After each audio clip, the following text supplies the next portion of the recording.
Hello, and welcome to our ASCM webinar, Planning Through Unimaginable Times. My name is Kim Monroe, Marketing Manager at ASCM. Before we begin, I'd like to run through a few details. At the end of the presentation, we'll save time for a question and answer session. If you look to the right toolbar on your screen, you'll see a questions box. To answer your question at any time during the presentation, simply type it in the box and click Send. If you experience any technical difficulties during today's broadcast, please call GoToWebinar Technical Support at 1-805-617-7000. We'd also like to let you know that this presentation is being recorded and it will be emailed to all registrants early next week.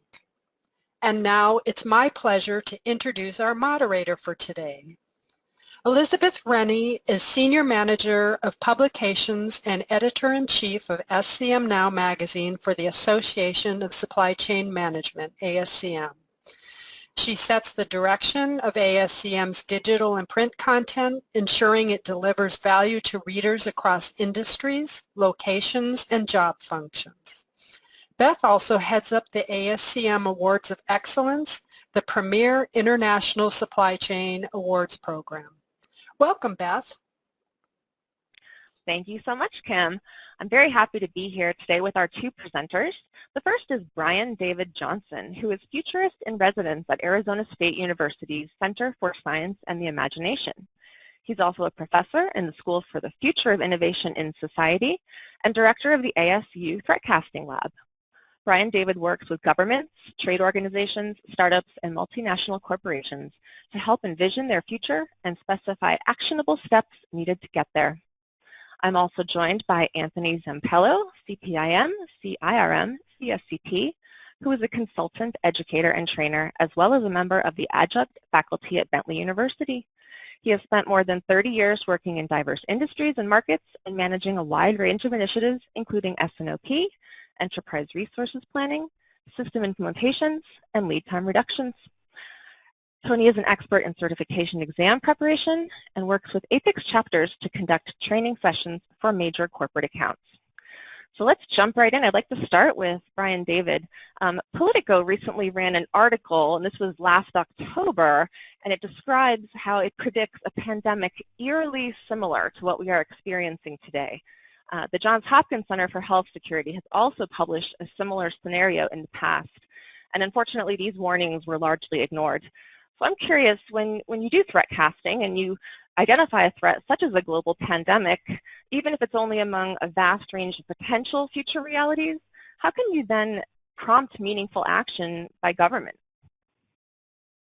That's a great question, Beth. I think the idea behind threat casting is to, as you say, look out at a range of possible and potential threats and then figure out how we disrupt, mitigate, and recover from them. And at the lab, when we do this type of work, we get very, very specific. We say, what are the actions that government can take, that the military can take, private industry, trade associations, academia, so that we get really specific. And oftentimes we try to lay out a step-by-step process so that people can kind of see the first steps to take. And probably more importantly, we like to point out the indicators, the specific indicators that we're moving towards a possible and potential threat. And that was one of the things as I was getting ready for today and even thinking about the title of our webinar today, Planning Through Unimaginable Times. I mean, to be honest, one of the things about doing threat casting is, especially with this pandemic, it wasn't an unimaginable time. And as you say, like with Politico and Johns Hopkins, that this is something that has been laid out by professionals for quite some time. And I even have some colleagues who work at ASU who have written papers for the CDC as well as the White House on this as far back as 5 to 10 years ago.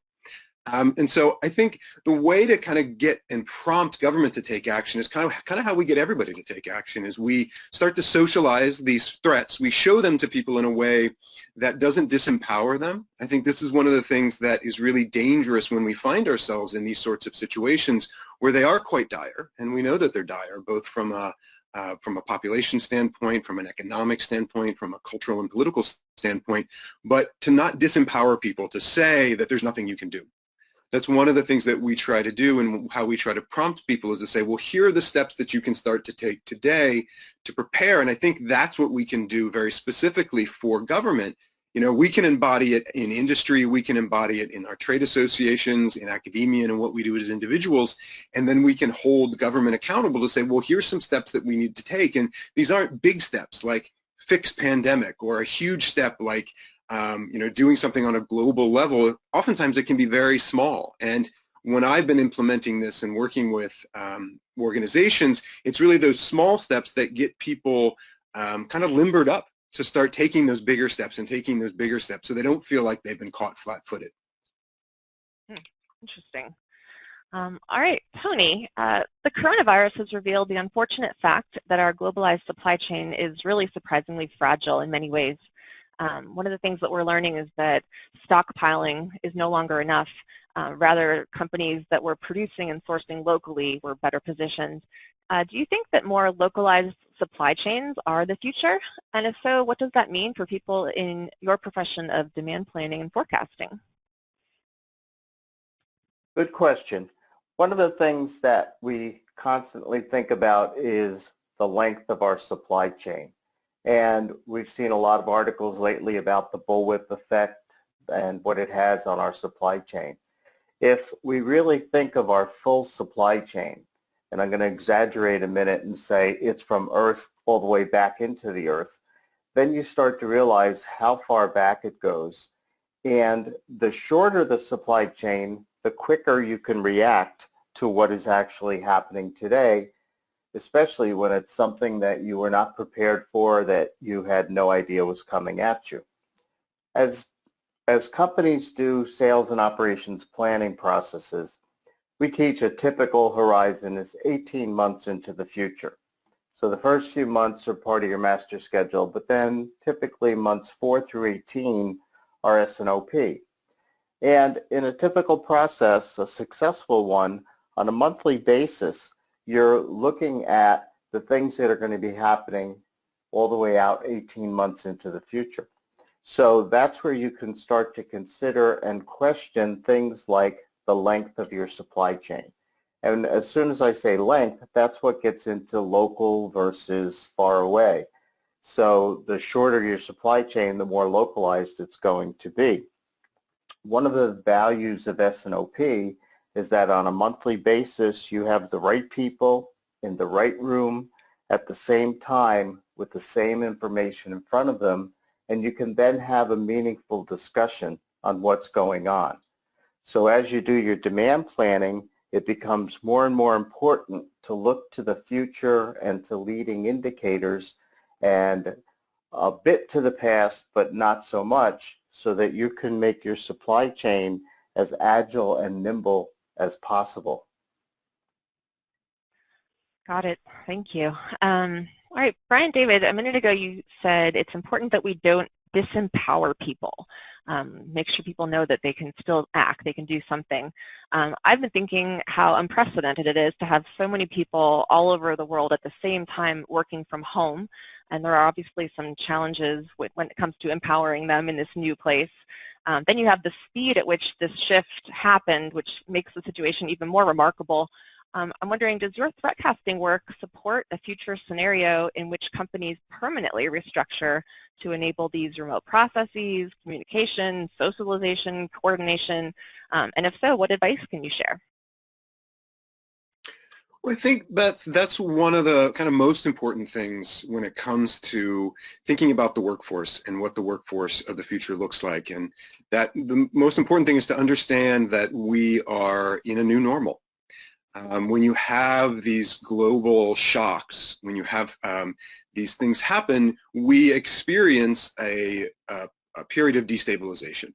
And that's what we're going through right now. Granted, this was a destabilization that was brought on by a pandemic, but really what we're experiencing, certainly what everybody's experiencing through supply chain, as well as our global workforce, when it comes to our telecommunications networks, when it comes to all these different networks that we have set up. And certainly folks who do work in supply chain probably understand that more than most people, that what we're seeing is this period of destabilization.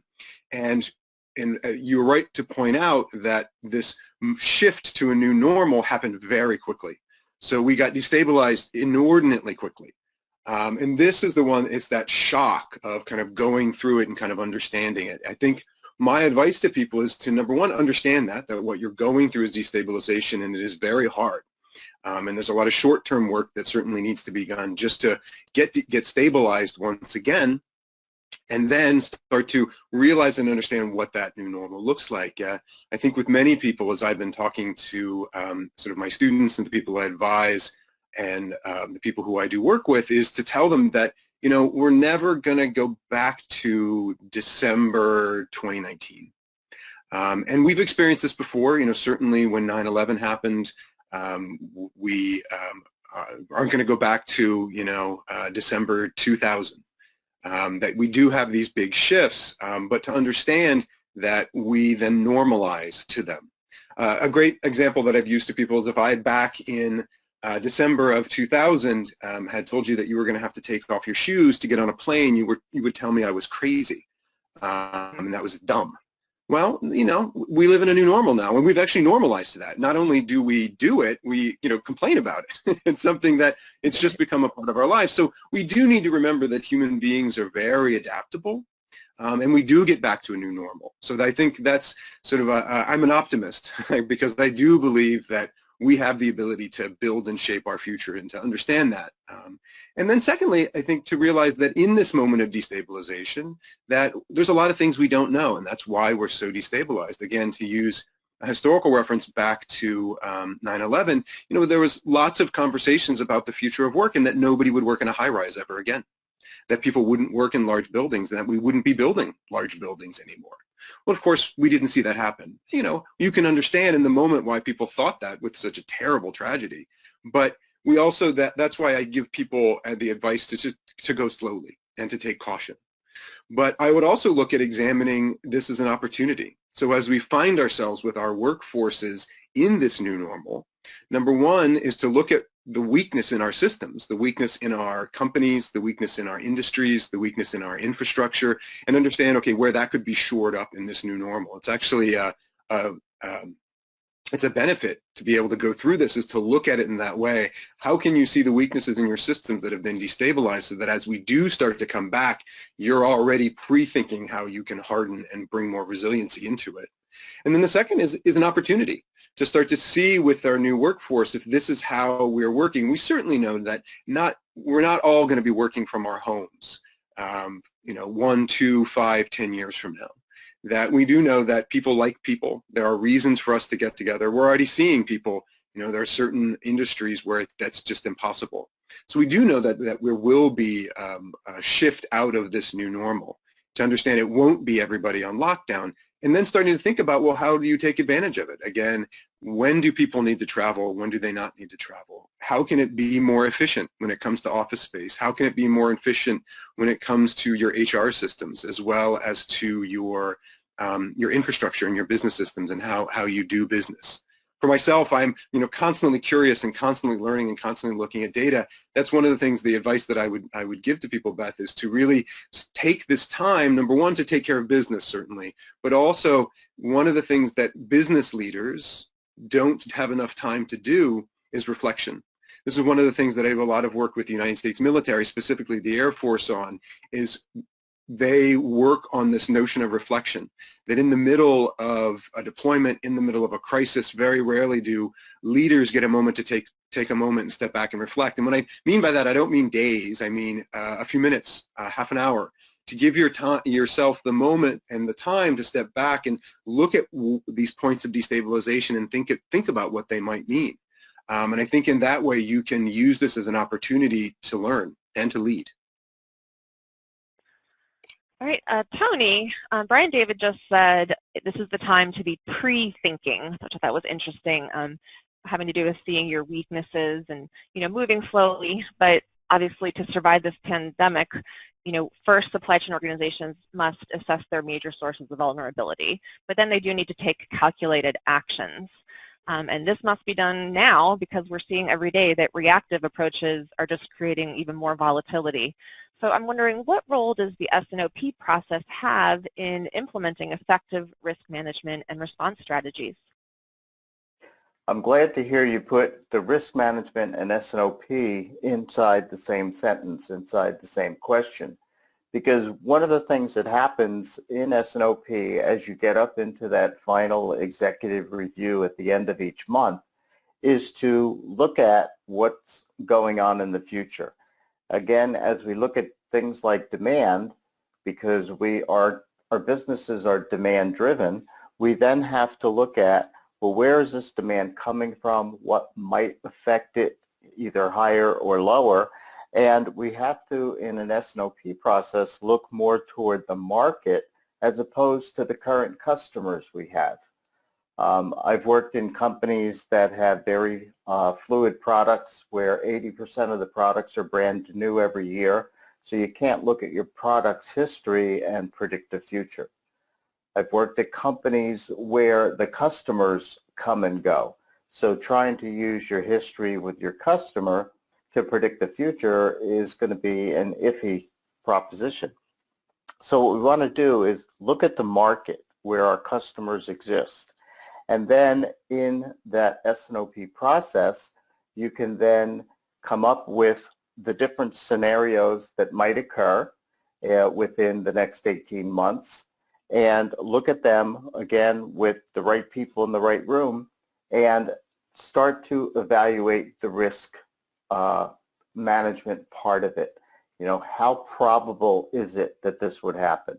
What is the effect that this would cause on us?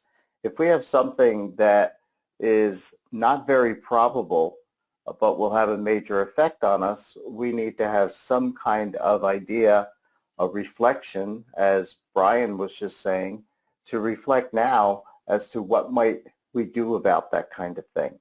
So S&OP process and risk management come together at that point in the final step of your S&OP process each month. All right, got it. All right, Brian David, over the past few months, it's become very clear that a virus knows no borders. However, most countries are still prioritizing domestic considerations rather than focusing more on international coordination. You know, whether this might be because of international trade tensions or a heightened mistrust, lack of information sharing. But as you said, you are an optimist, so I'm wondering, do you think that the global community will adopt a more unified path moving forward? And what do you think is needed to make that possible in the new normal? You know, to think about the future, one of the things that I use a lot is the past, as I've mentioned before. And one of the things is I've been working with organizations like ASCM. We needed to understand the shock that we went through in 2007, 2008 with the global recession, and how the global economy came back. It came back from the recession in a fundamentally different way. For 40 years prior, the global economy had come back at pretty much the same rate in the same time. But 2007, 2008, it came back a lot slower, which created, again, an incredible amount of destabilization. You had economies, you had budgets, and this was not only just a government thing and an economic thing. This then fed into budgets for corporations, budgets for counties, budgets for cities, even started seeing some cultural shifts and cultural tensions. And this destabilizing really started to create some very broad inequities and some broad tensions. And a lot of that began to bleed over into the political realm and the geopolitical realm. And you're right, I think that we saw ourselves over the past couple of years sort of looking at sort of globalism versus localism or nationalism, and kind of thinking about sort of what does that look like, understanding that we live in a global world, but you have people who were feeling like they were not participating. And this was not just, certainly in the United States, it was a global phenomenon. We've been seeing this play out where you have people kind of pushing back against globalism because of inequities that came out in part due to the 2007, 2008 the recovery coming back from that. So you saw these tensions sort of spreading across the globe. And I think what, and now as I look to the future, when I look at what the pandemic has done, is it's really put it to us to understand that, yeah, you can see now that in the early days of the pandemic, people really are focusing inwardly because there's a lot to focus on. There's a lot that needs to be taken care of. But you're just also starting to see people think about, well, how does the global community need to react? What would we need to do? How would we make sure that the shortages, and as you mentioned early on, Beth, some of the problems that even Tony talked about in the global supply chain, we sort of saw those breakdowns. And so I think we are going to come to a point where we can start to make those decisions. And where it lands, I think, depends a lot upon really everybody who's listening to this webinar. It really depends upon the business leaders, and especially when it comes to supply chain, to talk about, well, are we looking at a more local supply chain, or are we looking at a more global supply chain, and why did we move to a more global supply chain, and what did that look like, and is even the notion of a national supply chain even feasible? And so I think that's the tension, and it's going to be up to, as we come out of this, to actually sort of do that reassessment and to talk about it and to have that sort of open and frank conversation around what it means. Again, I've been doing work with ASCM now for many years as the organization's futurist, but as I like to tell people, I'm not an expert in global supply chains. The work that I do is on the future. I help people to imagine the future and have been, again, working with ASCM and other organizations to do that.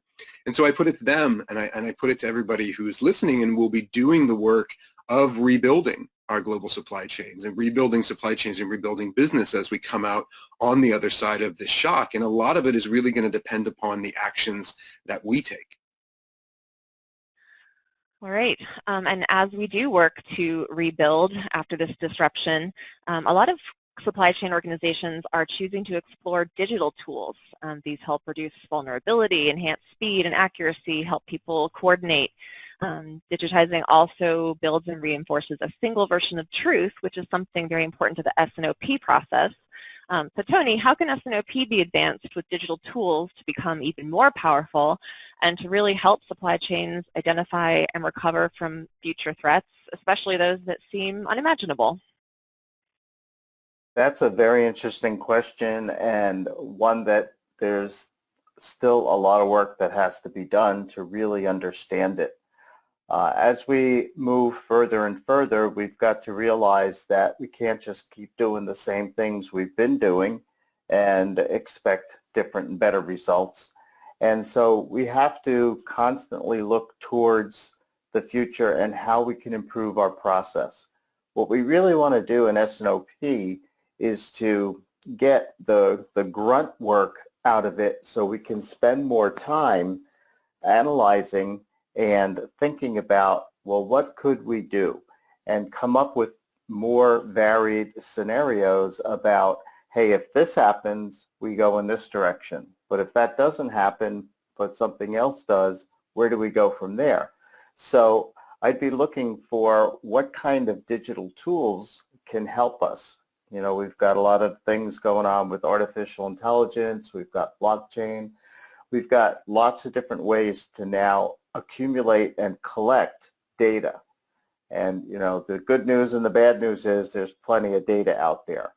What we constantly have to do is turn that data into information, but then in the S&OP process especially, we've got to turn that information into action plans. And we've got to be prepared for the different things that could happen, because none of us can predict the future, you know, with any great accuracy that we would be sure just to go one way and not even have plans for another contingency. So we have to look at things about how we source, and sourcing is going to be very involved in looking at what are the tools that we can use to make that work better for us. So it's something that's evolving. It's something that needs a lot more work, especially just on my part, from starting to move forward and realize that things are going to happen and we have to do things differently than we've ever done before. And speaking of doing things differently, Brian, David, a lot of people are saying that if the pandemic has a silver lining, it might be that it offers us this opportunity to, think outside the box with it, to embrace creativity, to collaborate more, especially healthcare and pharmaceutical professionals who are facing, quite a crisis right now. How can threatcasting help these supply chains maximize these opportunities to, prepare in a new and different way?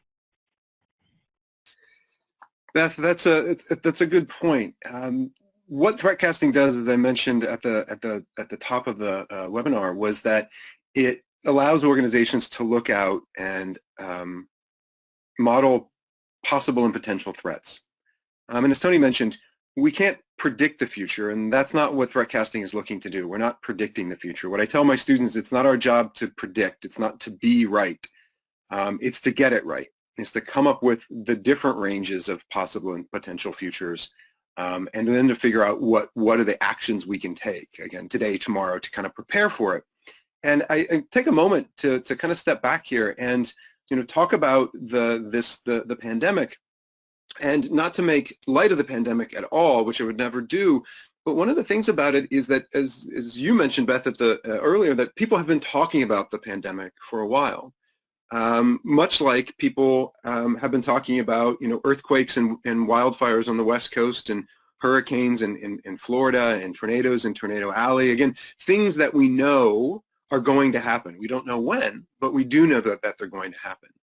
And so one of the things that threatcasting can do is it can allow organizations to look at these destabilizing events. And this is very specific, I think, to supply chain, and very specific to what's going on right now, is to say, okay, let's look at a number of different destabilizing events. I mean, one of the things about this destabilizing event, not only is it global, truly global, it happened very, very quickly on a national level. You saw national responses, again, shift to that new normal very quickly, which sent, again, shockwaves through the supply chain and through the economy. And that was one of the things, aside from the global nature, that has just been so difficult for people. But these types of disruptions, these types of destabilizations, again, we see on a smaller level when it comes to things like natural disasters, and when it comes to things like different types of sort of economic recessions. So as we come out of this, I think one of the things that I would urge people to do is, as you're doing your planning, to get together and start thinking about, and again, threatcasting is a transparent process that pulls together a broad range of research inputs, from social science to technical research to cultural and historical data to economic data, as well as trends and global interviews, to be able to think about and allow an organization to think about, okay, what is a possible and potential threat? And the reason why we do 10 years out is that it's just over the horizon. It's far enough out that we can develop a broader range of possible and potential threats. But then the most important part is that backcasting, is to turn around and say, okay, how do we disrupt, mitigate, and recover from these threats, which then gives us, as an organization or even as an industry, the kind of raw materials, the details. So instead of, again, saying, oh, here's a pandemic, which is very scary, or here's a natural disaster, which is awful, or here's a global recession, which is, affects all business, now in that backcast you have those very specific steps, the things that you can start doing. And this feeds into very much to the process that Tony's been speaking of. You start thinking about risk. You can say, okay, well, what do we do about it? We're not trying to boil the ocean. You can get very specific for your organization. So that's really, I think, how threatcasting can help when you look at all these different sectors and these different areas around supply chain, is that we can now say, okay, we've seen something like this happen before. And by the way, as I mentioned before, we've seen it happen in history as well. So let's go and take a little bit of time when we're doing our strategic planning, when we're doing our risk assessments, to then push ourselves to go out.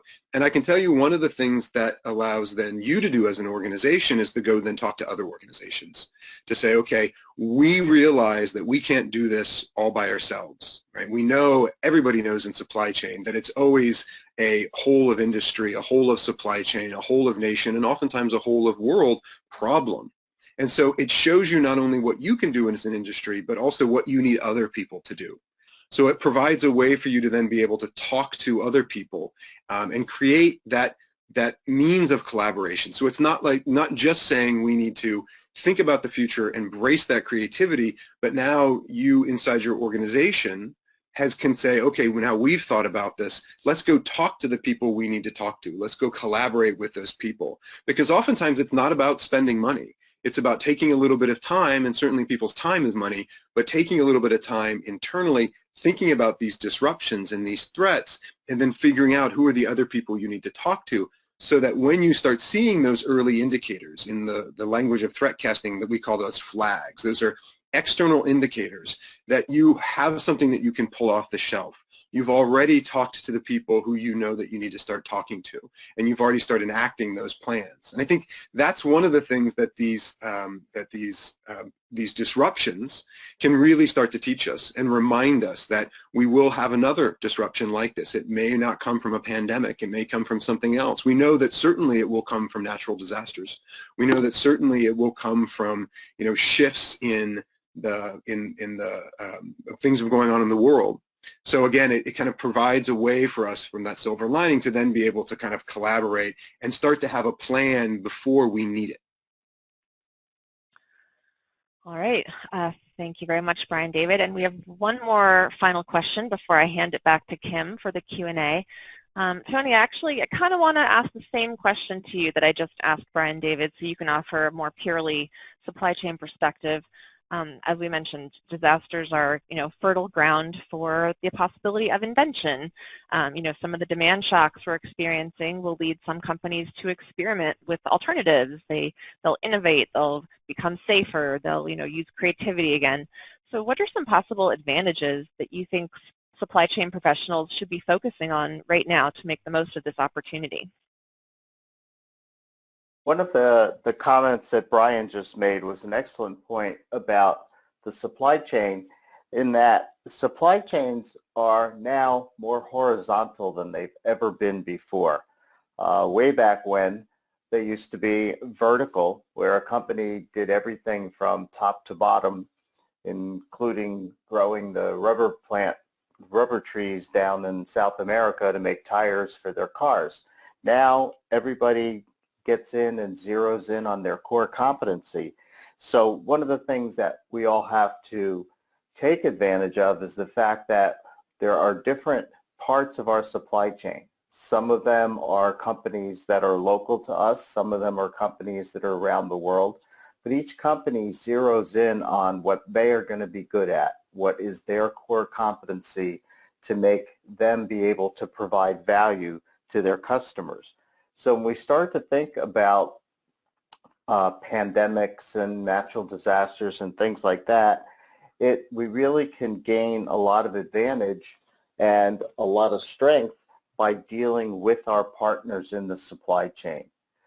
We need to look at our supply chain in both directions. We need to look backwards towards the suppliers and our suppliers, and we need to look at our customers and our customers' customers and beyond. One of the things that I think is coming out of this situation, by having people do a lot more work from home where they can, is that I think we're able to start to see where we have different levels of bureaucracy that might be eliminated. We can start to flatten the decision-making process by having the foresight to have looked farther out into the future. Whether it's, as Brian talks about, 10 years into the future and to start to talk about that, or whether it's part of our monthly S&OP process, we're starting to look at things before they become reality.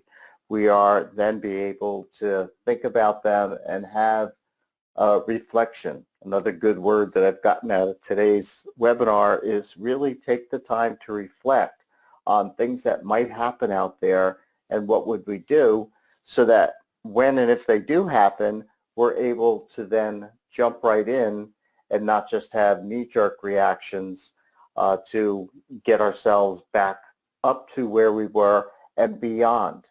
Part of resiliency is not just getting back to where we were, but getting better than we ever were before. Absolutely. All right, Kim, time for the Q&A. Well, thank you. And now we've saved time for questions and answers. And as a reminder, look at the right toolbar on your screen and type your question in the questions box and click send. And Beth, I see we already have a few questions if you wanted to go ahead and get started. Sure, sounds great. So the first question I thought was very interesting that someone submitted. How can supply chain professionals separate out demand as a result of panic buying from real demand spikes, such as the ones being seen in the healthcare sector? Tony, would you like to take that one? Sure. One of the things we have to think about, and we usually talk about this as we're talking about the demand planning part of any process, whether it's S&OP or even down at the master scheduling level, but one of the key principles of figuring out your demand in the future is to look at your actual demand and make note of the circumstances that created that demand. So right now, there's lots of demand coming that is just an early buying, maybe even hoarding of product that will still be good a year from now, and that demand is just coming in earlier and won't be repeated. But there's also a lot of demand coming that is new demand that we never counted on, and then we have to look at the circumstances that created that to understand whether or not we want to say this is going to happen again at a certain point in time under certain circumstances, or whether it's just an anomaly, that an outlier that we can ignore as we produce our demand plans for the future. All right, thank you. Brian David, one for you. Given the fact that it is very difficult to predict the outbreak of a virus like this one, how do you factor that into your risk management model? Well, I actually take I have a problem with that question, Beth. So number one, as I mentioned before, I don't make predictions, right? So ultimately, what we're trying to do is not predict the future, and I'm sure the person who asked that question didn't really mean about predicting the future. It's just kind of seeing, but it's a thing to understand that the future is always in motion, that it isn't fixed, and that that we do have some ability to shape it. Again, we have agency, especially as business professionals and supply chain professionals. We have the ability to help shape some of that future. Now, the other side of that, when it comes to the pandemic, as we have talked about throughout this webinar, is that you could have predicted the pandemic, and I said many people have. We just didn't know when. We knew it was going to happen, much like natural disasters. We do know that we are going to have an earthquake on the west coast of the United States. We know. And that's really part, and I think what I think is really important about this question is we know. There's a lot of things when it comes to these disruptions that we know that they're going to happen. And more broadly, if you took a step back, we know that there will be disruptions. We know that these disruptions will be caused by different things. Could be a pandemic, natural disaster, political upheaval. You can go through a lot of that. And as an organization, you can start to look at disruption and what disruption could do, where that disruption might come from. That's one of the things that we do with threatcasting. And even when you're in the midst of a disruption, that's one of the things that we do in threatcasting is we do rapid deployments sometimes where we do rapid threatcasting, where we're not looking 10 years out, we're just trying to get to the other side of the current situation. Just typically what we say is we're trying to look at the thing that comes after the thing so that we can start to prepare for it on the other side of all the emergencies and things that we're thinking about. It's a very similar way of thinking so that you can start to, again, think and know that you're going to have a disruption coming at some point. Examine what that might mean, examine who you need to partner with, and then once it starts happening and you see those indicators, then you can start to deploy people, start to figure out, what your teams could work on, and then you take that same type of thinking, that really rapid deployment to say, okay, well we know here's some problems that are coming down range. Okay, let's try to not only deal with those, but again, take a moment and reflect on and say, okay, what could come after that, and how do we start preparing for that? What's our plan? What is our business plan? What's our communication plan? What's our partnership plan? But I think when it comes to these types of disruptions, and specifically when it comes to things like pandemics and natural disasters and these sort of very large-scale disruptions, it's important, I think, to create an organization that's always looking and sensing. So it's one part to actually think about these possible futures, understand the implications of what they might have, and have a plan, but you always have to be looking for them and creating a culture inside of your organization that's constantly looking and constantly sensing. And I'll use a natural disaster as an example.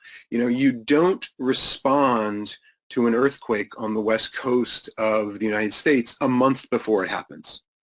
You also don't respond a month after it happens. What you do is you start looking, you start sensing it. The moment you see it happen, you go to it and you literally look at its magnitude and say, okay, what's going on here? Is the magnitude large or is it small? And once you understand that magnitude, then you can start to respond to it.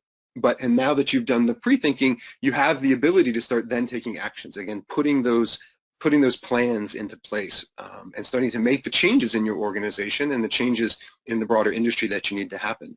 So I think that's really the important part, I think, to this question is, for a lot of these things, we know that these disruptions are going to happen, and that we're going to have more in the future as we're planning. These aren't unimaginable events. What we need to do is imagine them. That's the first step. I tell people that imagination is one of the most underutilized tools in business. So to take that moment and to do that planning, to tie it back into your risk and your planning, and then to create a culture that's constantly sensing and constantly looking. And that's not a single person. That doesn't mean you have to create a department of sort of sensing or anything like that. It's just creating a culture that understands these things are going to come and understands that we need to keep an eye out for them. And then when we start to see them, we do a very quick assessment, and then we start taking action depending upon that assessment. All right, Tony, a lot of people are asking this question. I think it's on everyone's mind. How long do you think we will be seeing an impact on markets and supply chains?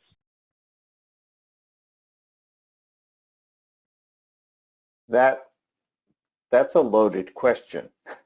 How long do we think we'll see it? I really can't answer that specifically. I think what we've got to do is to, again, keep looking at where is the market going down the road. What are the kinds of things that we think will affect it? And we sometimes have to look at planning the two extremes to a point. Now, in S&OP, we're going to come out with one plan, but during the discussion at that executive meeting, you're really looking at, well, what's the worst and what's the best that could happen, and then let's decide on what we're going to do this month. Part of the beauty of S&OP is that it's a monthly process, and so the first question you're always asking yourself is, what do I know this month that I did not know last month? And so you're able to refresh your plans. So as companies start to look to the future, especially with this huge unknown as to, well, how long is it going to take to recover? Are we going to be part of the crowd that says, hey, this is going to bounce right back as soon as things are better? Or part of the crowd that says, well, this is going to take a long time? Well, one of the things we have to do is constantly try to look at our full supply chain, and wherever we possibly can, substitute information for inventory. Again, a first response might be to, well, let's build a lot of inventory and then we'll be ready next time. But that inventory is going to cost us a lot of money to build it, to carry it, and then it may not even be useful by the time we need it. So let's figure out how to talk about things, how to get the right information up and down our supply chain. And wherever possible, start to think about establishing surge capacity, the difference between what we really have to run the business and planning a little bit below that, so that when something like this happens, we are ready to cut over. One of the interesting things, seeing companies switch their products, alcohol, liquor companies going from making liquor, which is still very essential to some of us, to now making sanitizers. So we need to be able to be flexible, agile, nimble, so that as we move forward, we can look at all the different ways to approach what's staring us in the face. Right. Okay, looks like we have time for one more question. So Brian David, what strategic changes would you recommend based on the lessons learned from this pandemic? I think it's understanding that your organization and the industry that surrounds you has the ability to take action. And you have the ability right now dealing with what is currently happening, but then you have the ability to sit back, as we've talked about on the webinar today, and reflect and think about the weaknesses, think about changes that you can making, understanding that we're experiencing this destabilization and that we are in a new normal, that we will come back, but we'll come back differently, and really be quite ruthless to think about what does that mean for your organization. I mean, I have to go back, Tony, that was a great answer, by the way, to that previous question. Very succinct. I mean, I think there are processes and tools and procedures. You know, everything from threat casting, which allows you to think out, 5, 10 years in the future, use your imagination and your creativity to imagine for these disruptions and what could happen. And then come up with a plan for disruption, mitigation, and recovery. And then, as Tony was saying, like with S&OP and this risk and the risk work, by creating that culture and bringing it into your business processes. I think that's the big thing, is that if we don't learn, and Tony said this at the top of the webinar, is that you can't assume we'll go back to doing the same thing we did before and getting the same results, because the reality that we are going to be living in will be different. And again, we've done this before. That's not a doom and gloom statement. We've experienced this multiple times in our history. And so to then use this moment as an opportunity to say, okay, how can we better prepare? Where were we really well prepared? I mean, that's one of the things I think we should embrace here, is that yes, we're dealing with this shock of what's going on, but you do have a workforce, a lot of whom are working from home right now and who are still working and still getting things done. We have some areas of the supply chain that haven't broken. We've seen some fragility, we've seen some problems certainly, but we've also seen some successes, so also to be able to learn from them. So I think a big thing is that reflection for you as business leaders, but then to change that culture, to change the culture and ultimately to operationalize that, to look towards proven processes and procedures. And we've talked about many of these, and certainly, as I've mentioned, Beth, I have been working with ASCM for many years now, sort of trying to bring this to membership, to bring this to people, to say there are these proven tools out there that have been well documented, that people have used, and that there are case studies on, to say you can bring these in and you can be empowered inside of your organization to then start making these changes now and start thinking about how you might do that, so you can be better prepared the next time this will happen. And the next time this happens, and as we said before, this will happen again. We will have destabilization, and it may not happen with a global pandemic. It may not happen just the same way, but we do know, whether it be very small or very large, that this will happen again. And so part of the way that you can prepare for it and empower yourself and your organization is to start taking action, is to start making those changes inside of your organization and start planning on them today. It's, I think, in some of the darker hours of both our personal and professional lives of this pandemic, is to understand that we have control. And this is a very specific way that you have control as a professional. All right, well, thank you very much, Brian David, and thanks, Tony, as well. We are out of time for any more questions, but all of the questions that were submitted today will be consolidated, answered, and posted on our website. And I'd like to thank Beth, Brian David, and Tony, and all of our participants for their time today. This concludes today's webinar. All content and materials included in this webinar are the property of ASCM and are protected by the United States and international copyright laws. All rights are reserved.